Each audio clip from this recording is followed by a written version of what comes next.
Okay, we're going to do another video. We're going to do one on the saw. I think I did one on the Everclean system. I got a package in the mail today.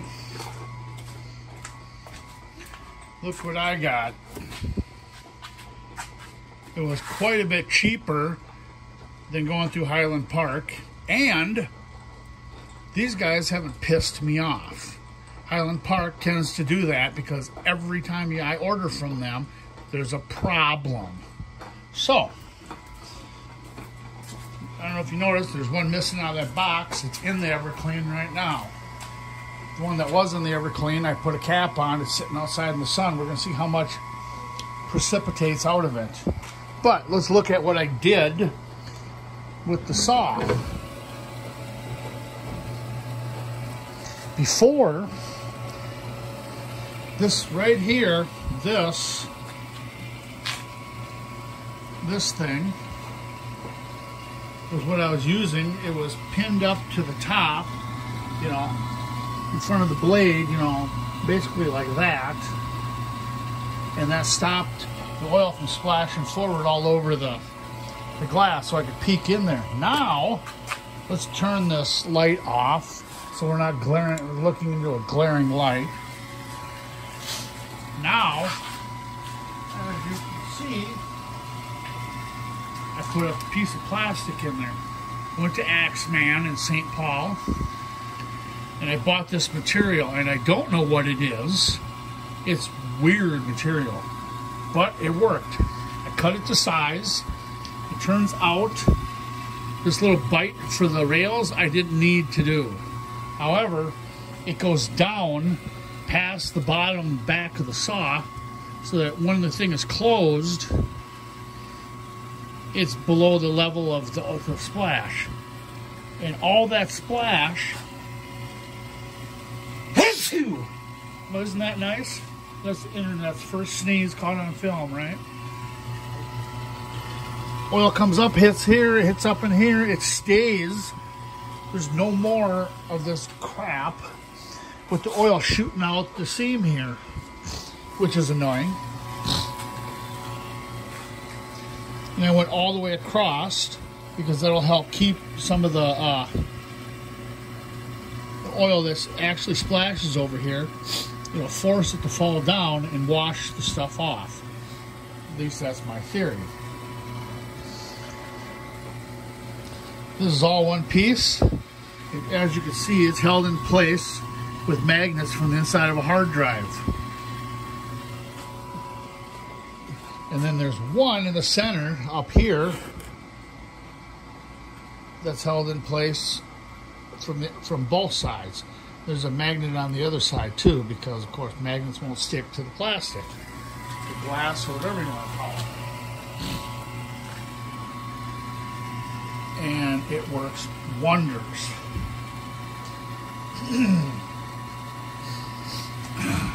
See what I did to my vise? I did this when I first got it.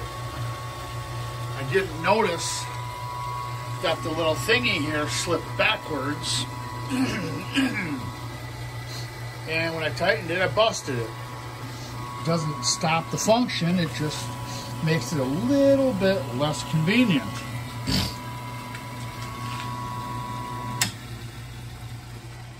I've made 3 cuts, I think, today, since I replaced the can in the Everclean. Now it's turned off. Got a little block of wood in there. I use that to direct the flow of the Everclean. Sometimes it goes across here and it forces it all down here, so it all runs down and collects the gunk down here. Sometimes I just I pull it out of the way and just let it run down this way, because the saw is just a little bit not level. And I'm guessing it's probably by design, because I think my floor is level. Could be wrong. But it gradually runs towards the back. And that's where the pickup is right at the bottom of the saw blade. I just barely cleared it. I probably should have thought better, but I didn't have to worry about the pickup tube because Highland Park didn't send me that part. So, you know how that works. One more thing to tell you how wonderful Highland Parks is. And there's the pump down there. Wait, am I in the right spot? I can't see. Oh, here's the pump. And then it goes up in there. Hopefully you can see that. Now I'm going to close this.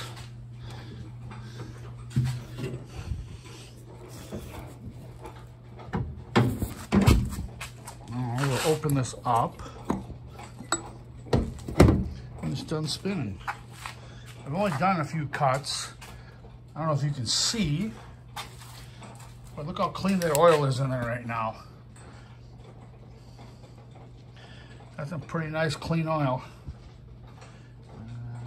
There's a little bit of gunk in the bottom that hasn't run out yet from when I cleaned it. I'm a little surprised that's still in there. Oh yeah, there's barely anything in there.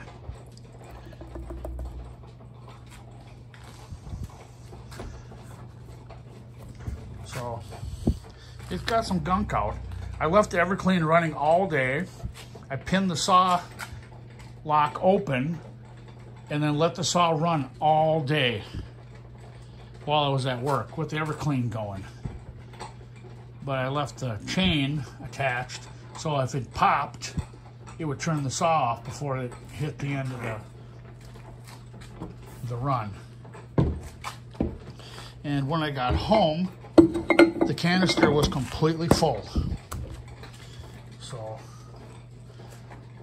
that means it really did some good cleaning while I was at work. Got a lot of the gunk out. As you can see, it doesn't get all of it, but it gets a lot of it. If I was able to get rid of that foam, and it turns out defoamer only works for a few minutes. I don't know if you can see in the back or not, in that very back next to that guard, the foam is popping very quickly because there is defoamer in here. But the defoamer can't keep up with, you know, how much foam it makes.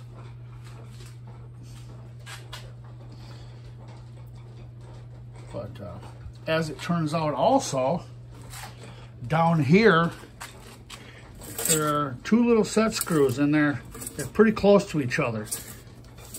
And then on the other side, there's nothing.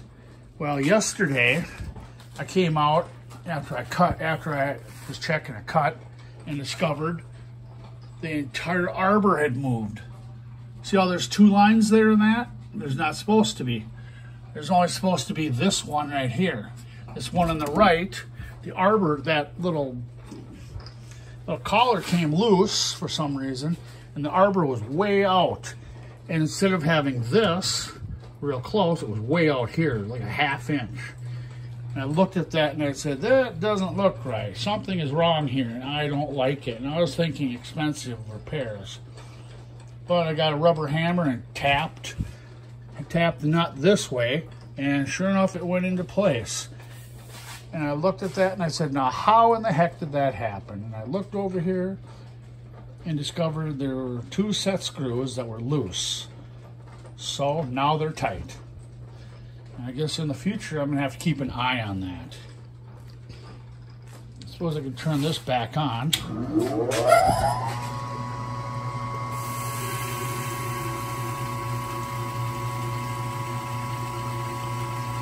how nice and clean that oil is.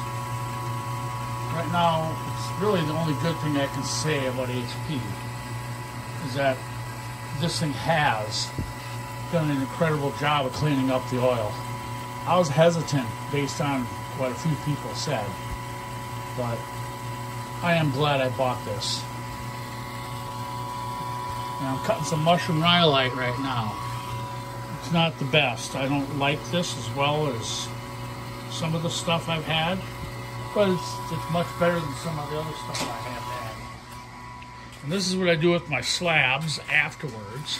I throw them in this little basket over this box, and they drip down into the box. And when the basket is full or close to full, or I decide I have enough in there or whatever, I just take it in the house and use the extremely hot water to blast them clean. And that gets done over a barrel that gets siphoned from the bottom, so all the oil just stays on top of the water. And eventually I'm going to have to dip all that oil out and deal with it, but at this point I haven't had to worry about it. So we're going to make a cut. We won't be back on this video for the end of the cut, but you know how that goes. I'm not gonna make a video of the whole cut. So we go back 1, 2, 3, 4, 5, 6, 7, 8, 9 is what I've determined is a good thickness for this. Make sure I'm good to go here. Pop this forward.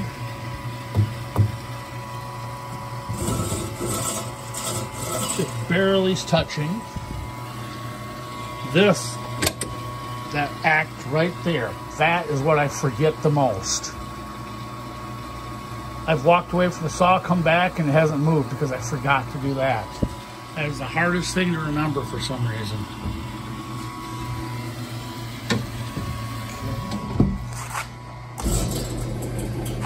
Okay. I guess we're going to call that it for the video.